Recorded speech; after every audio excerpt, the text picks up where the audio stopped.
Hello friends, இந்த வருஷம் பொங்கலுக்கு வந்து பார்த்திங்கன்னா நாங்கள் செலிப்ரேஷன் டேவாக சாட்டர்டே வந்து பண்ணியிருந்தோம். சாட்டர்டே நைட்டு டின்னருக்கு. ஏன்னா நாங்கள் வந்து பாய்ஸ் எல்லாம் தனியாக பிளான் போட்டு பார்ட்டி பண்ணுறதா கிளம்பிட்டாங்க. கேர்ள்ஸு தனியாக சரி பாட்லாக் மாதிரி பண்ணலாம் அப்படின்னு சொல்லிட்டு நாங்கள்லாம் வந்து கிட்ஸோட வந்து நாங்கள் ஒரு ஃப்ரெண்டு வீட்டில் வந்து பண்ணலான்னு சொல்லிட்டு நாங்கள் எல்லோரும் ஆளுக்கு ஒரு டிஷ்ஷு செஞ்சுட்டு போய் எல்லாம் ஷேர் பண்ணி பயங்கர ஃபன்னியாக கேம்லாம் வச்சு நாங்கள் வந்து பண்ணிகிட்ருந்தோம். ஃபஸ்ட்டு கிட்ஸ்க்கெலாம் டைம் ஆகிட்டனால பசி எடுத்துடுச்சு. ஸோ நான் வந்து இந்த டைம் வந்து பூரி தான் செஞ்சுட்டு போயிருந்தேன். ஸோ எல்லாம் ஃபஸ்ட்டு பூரி சாப்பிட்றலாங்க குழந்தைங்களுக்குலாம் அப்படின்னு சொல்லிட்டு கொடுத்தாச்சு. அதுக்கப்புறம் நாங்கள் சாப்பிட்றலாம் அப்படின்னு சொல்லிட்டு எல்லோரும் உட்காந்து ஆளு கொஞ்சமாக சாப்பிட்டுட்டு அதுக்கப்புறம் ப்ளே பண்ணலான்னு பிளான் பண்ணி என்னென்ன டிஷ்ஷுன்னு பார்த்தீங்கன்னா chicken biryani, chicken pakoda, veg kurma, kesari, அதுக்கப்புறம் காலிஃப்ளவர் பக்கோடா, பூரி, அப்புறம் பாயில்டு எக்கு. அவ்வளோதான். எல்லாம் கிட்ஸ்லாம் முன்னாடியே சாப்பிட்டனால நிறைய டிஷ்ஷு வந்து உங்களுக்கு ஷேர் பண்ண முடியல. ஸோ இதுதான் நாங்கள் எல்லோரும் ஷேர் பண்ணியிருந்தது. ஸோ ஆள் கொஞ்சமாக ஷேர் பண்ணி சாப்பிட்டுட்ருந்தோம். அதுக்கப்புறம் வந்து பார்த்திங்கன்னா உங்களுக்கு கிட்ஸ் எல்லாருமே வந்து ஒரு சாப்பிட்டு முடிச்சிட்டனால டிவி பார்க்க வச்சிட்டோம். ஓரமாக உட்காந்து எல்லோரும் நீங்கள் விளையாடிட்டு பாருங்கள், எங்களை டிஸ்டர்ப் பண்ண வேண்டாம் அப்படின்னு சொல்லிட்டு. இல்லைன்னா நம்மளை சாப்பிடவே விட மாட்டாங்க. சாப்பாடு வந்து எல்லாமே நல்லா இருந்தது. பிரியாணி எப்பயுமே வந்து எங்கள் குரூப்பில் மோஸ்ட்லி பிரியாணி அப்படின்னாவே பாரதி அக்கான்னு சொல்லிட்டு அவங்க தான் பண்ணுவாங்க. இந்த தடவும் பிரியாணி நல்லா வந்திருந்தது. நம்ம ஊரில் இருந்தோம் அப்படின்னா பொங்கல்லாம் நல்லா சாப்பிட்டுட்டு அதுக்கப்புறம் வந்து கேமிங்லாம் நிறைய வச்சு டான்ஸ்லாம் வச்சு கொண்டு நல்லா செலிப்ரேட் பண்ணுவோம். இங்கே வந்து ஸ்ட்ரீட்டில் போய் கேம்லாம் வச்சு விளையாட முடியாது. ஸோ நாங்கள் வந்து வீட்லேயே தான் பண்ணோம்.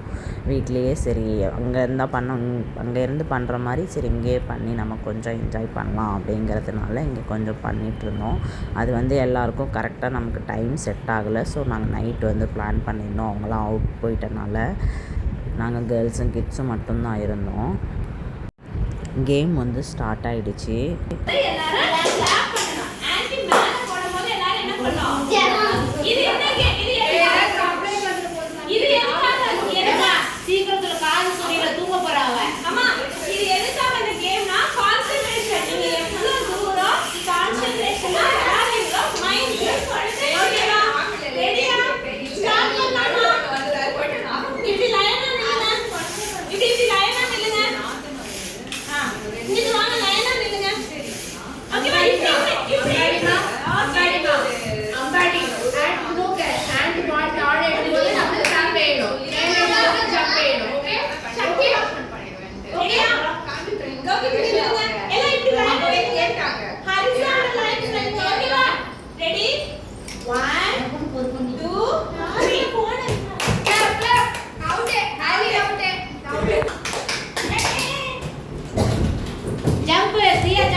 இந்த கேம் வந்து பார்த்திங்கன்னா குட்டீஸுங்களுக்கெலாம் அவங்கவுங்க மதர்ஸ் கிட்ட கப்பு வச்சுருப்பாங்க. அதை கொண்டு போய் கொடுக்கணும். என் பொண்ணுக்கு வந்து கேம் என்ன அப்படிங்கிறத நான் எக்ஸ்பிளைன் பண்ணவே இல்லை. ஸோ என்ன பண்ணுறதுனே தெரியாமல் அவங்க எல்லோரும் என்ன பண்ணுறாங்கன்னு பார்த்துட்டு இருந்தாங்க. நான் வந்து கொஞ்சம் பிஸியாக இருந்தனால சொல்ல மறந்துட்டேன். ஸோ பண்ணியாக போயிடுச்சு. அவங்க எடுத்து காதில் ஸ்பீக்கர் மாதிரி வச்சுட்டாங்க. லாஸ்ட்டாக அதுக்கப்புறம் நான் சொன்னதுக்கப்புறம் எடுத்துகிட்டு வந்து கொடுத்தாங்க. அதுவும் ஒரு மாதிரி பண்ணியாக நல்லா தான் இருந்தது. குட்டீஸ் கூட இருக்கிறதே பயங்கர ஹாப்பி தான். டைம் போகிறதே தெரியாது. பட் என்னென்னா அவங்களெல்லாம் ஆர்கனைஸ் பண்ணி கோஆப்ரேட் பண்ண வைக்கிறது தான் பெரிய வேலையாக இருந்துச்சு. அடுத்து நெக்ஸ்ட்டு கேம் என்னென்னா வந்து பார்த்திங்கன்னா கப்பு வச்சு தான் விளையாண்டோம். 5 பேர் இருந்தாங்க. அதில் வந்து 6 கப்பு வச்சு யார் வந்து அதிகமாக கப்பு எடுத்துகிட்டு போய் சேர்க்குறாங்களோ அவங்க தான் வின்னர் அப்படிங்கிற மாதிரி கேம் வச்சுருந்தோம். இதுக்கு தான் வந்து சரியாக அவ்வளோக்கா கோஆப்ரேட் பண்ணவே இல்லை. என்னோடய ஃப்ரெண்டு வந்து ரொம்ப கத்தி டென்ஷன் ஆகிட்டாங்க. அவங்களுக்கு புரிகிற மாதிரியும் இருக்குது, ஆனால் பண்ணும்போது வந்து தப்பாக பண்ணுறாங்க. ஸோ அது நிறைய டைம் ட்ரை பண்ணி ஃபைனலாக வந்து லாஸ்ட்டாக ஒரு டைம் விளையாண்டாங்க. அந்த கேம் வந்து பயங்கர ஃபன்னியாக போயிடுச்சு. அதுக்கப்புறம் வந்து பார்த்திங்கன்னா கேமெல்லாம் ஓவர் அப்படின்னு சொல்லிட்டு எல்லோரும் மூவி பார்க்க உக்காந்தாச்சு. லைட்லாம் ஆஃப் பண்ணிவிட்டு அவ்வளோதான் முடிஞ்சிச்சு. வீடியோ பிடிச்சிருந்துச்சுன்னா லைக் பண்ணுங்கள்.